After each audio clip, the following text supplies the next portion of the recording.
ይሄ ሁላችሁ አንድ ነገር ልንገራችሁማ ማለት ነው። ከሀበሻ ጋር ከመስራትና ከሌላ ሀገር ዜጋ ጋር ከመስራት የቱ ይሻላችኋል? እኔ እዚህ ላይ የምታያት ፎቶ ማለት ነው ዩጋንዳ ናት።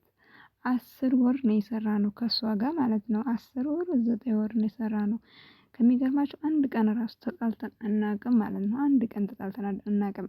አንድ ቤት ነው የምንሰራው የነበረው በሽፍት ማለት ነው። ምሳም ሁሉም በአጠቃላይ ጽዳትም ምግብም ሁሉን ነገር ነው በአጠቃላይ የምንሰራው እና በሽፍት ነበር የምንሰራው ስራው ማለት ነው። ግን ይሄ እሷ ስራ ነው ይሄ ያንቺ ስራ ነው ይሄ እኔ ስራ ነው አትልም። ከሚገርማችሁ በደንብ ነው የምትሰራው ምናምን እና ጸባዩ በቃ ምን ብዬ ልንገራችሁ በጣም ጥሩ ልጅ ማለት ነው።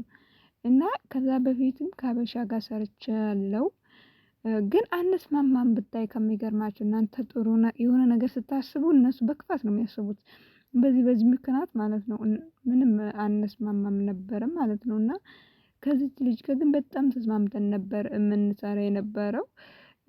ከዛ በሆነ አጋጣሚ እኔም 2 አመቴን ኮንትራቴን ጨረስኩኝ። ከዛ እሷም ደግሞ 9 ወር ነው 10 ወር እንደሰራች ከዛ አልፈልግም ብላው ቢሮ ሄደች እላችኋለሁ። እና የሌላ ሀገርም ዜጋ ሆኖ በጣም መጥፎዎችም አሉ ማለት ነው። ስራ አይሰሩም እና እነሱ ብለው ልብሳ ቁጭ ይሉና እነሱ ባሉ ሰዓት ዝም ብለው የሚያስመስሉ አሉ። ግን የኞቹም እንደዛው አሉ እንደዛ ብቻ እቺ ልጅ በጣም ነው የምወዳት እስካሁን ድረስ ራሱ አሁን ከተለያየን 6 ወር ሆኖናል። ግን እንጠያየቃለን ምናምን በቃ ደስ የምትል ልጅ እውነት። እና ያው እንደ አጋጣሚ ሆኖ መሰለኝ ብቻ መልካም ሰው ነበረች እላችኋለሁና እንደዛ ነው የምላችሁና በተረፈ ግን ደህና ናችሁ ወይ? እና አንዳንዶቹ ደግሞ አንዳንዶቹ ሀበሻም ሆነው ደግሞ ማለት ነው አንድ ላይ ሆናችሁ ስትሰሩ አብሶ ቀደም ብለው የነበሩ ሀበሻዎች ማለት ነው እናንተ አዲስ ስትገቡ ግን አቤት እንዴት እንደሚያሽቃብጡ እውነት በጣም ነው የሚያሰቃዩዋችሁ ብታይ። እኔ ከዛ በፊት ከዚች ከዩጋንዳዋ ከመስራት በፊት ከሁለት ሀበሻዎች ጋር ሰርቼ ነበረ። አንደኛዋ መጀመሪያ ከአዲስ እንደመጣው ነው ያገኘኋት። አንደኛዋ ደግሞ ያቺ ከሄደች በኋላ ነው እና ያቺኛው በጣም ወዲያው እንደመጣው ለሀገሩም አዲስ ነበርኩኝ።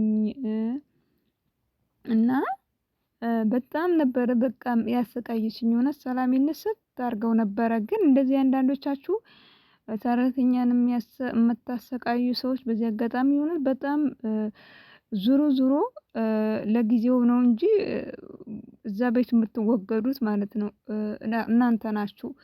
ማለት ይቺም አብራኝ የነበረችው ስመጣ ያገኘኋት እሷ ናት ብያችኋለሁ።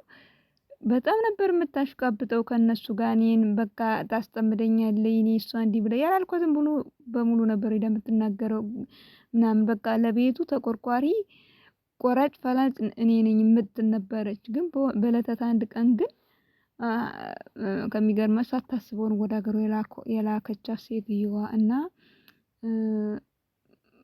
እነሱ ጋር እንትን ብላችሁ አዲስ የመጣችውን ሰራተኛ ባታሰቃዩ ጥሩ ነው ባይ ነኝ እውነት እኔ ከደረሰብኝ አንፃር ነው።